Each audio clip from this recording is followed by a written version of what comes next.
Selamat siang semuanya. Saya saat ini berada di program studi rekayasa perancang mekanik.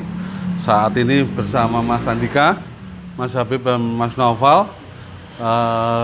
Kebetulan saat ini kami mengerjakan proyek alat pengering yang kita namai pengering hybrid. Kenapa hybrid? Karena selain bersumber dari matahari, diharapkan bisa nantinya dengan energi listrik berbasis PLN. Namun yang utama adalah kita harapkan alat pengering ini bersumber utama dari energi matahari. Makanya untuk tahap pertama pengering dengan menggunakan kolektor. Setelah nanti kolektor ini mengambil langsung energi matahari, ya, langsung. Kemudian setelah cahaya matahari atau energi matahari sudah tidak ada, artinya masuk ke sore, diharapkan menggunakan energi yang disimpan di baterai. Namun energi baterai itu bersumber dari sel surya ini. Jadi tetap bersumber dari matahari yang dikonversi nantinya ataupun disimpan di baterai, digunakan untuk memanaskan elemen yang dipakai untuk mengeringkan alat pengering ini. Harapannya alat ini nanti berguna untuk pendalaman materi pelajaran energi matahari, kaitannya aplikasinya, dan juga untuk praktek di lab konversi energi, dan juga terutama nanti untuk pembelajaran adik-adik angkatan kita. Penambahan heater dan instalasinya.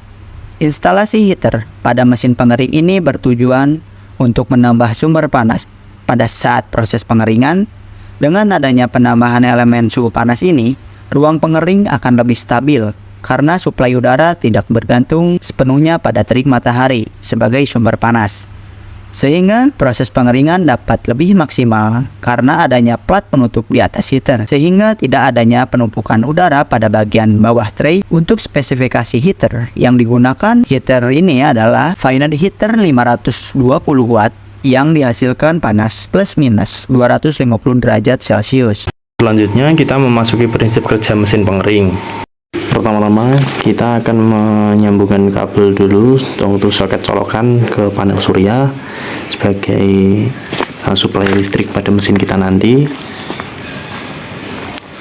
Ya, setelah soket tersambung, nanti listrik akan dialirkan menuju ke ruangan bawah, yaitu ruangan baterai. Ya, di sini ada baterai, MCB, solar charge controller, dan ada inverter. Selanjutnya listrik akan dihubungkan melalui MCB. Yang pertama kita hidupkan saklar untuk solar charge controller, lalu panel surya dan inverter.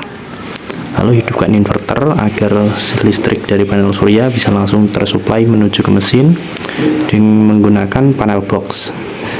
Yaitu hidupkan saklar pada panel box, lalu switch saklar menuju sumber listrik yaitu baterai. Lalu hidupkan reksi 100 sebagai pengontrol suhu pada mesin. Setelah mesin dinyalakan, selanjutnya kipas inlet akan menyedot udara dari luar untuk menuju ke ruang kolektor dengan membawa panas dari plat tembaga yang selanjutnya ditiup menuju ke ruang pengering melalui ruang heater yang tentunya akan dipanaskan lagi untuk mendapatkan suhu yang lebih tinggi.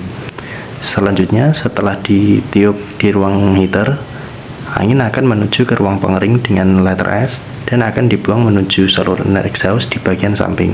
Untuk saluran exhaust ini dibuat sedemikian rupa panjang dan menghadap ke bawah karena agar semata-mata udara dalam ruang pengering yang masih mempunyai suhu tinggi bisa berangkat di dalam ruang pengering dan tidak langsung terbuang ke lingkungan.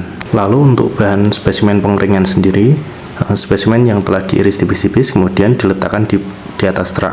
Lalu setiap 3 jam sekali rak yang ada di posisi atas akan selalu diputar untuk berada di bawah agar pengeringan bisa merata dan tidak terjadi kekosongan di salah satu loyang.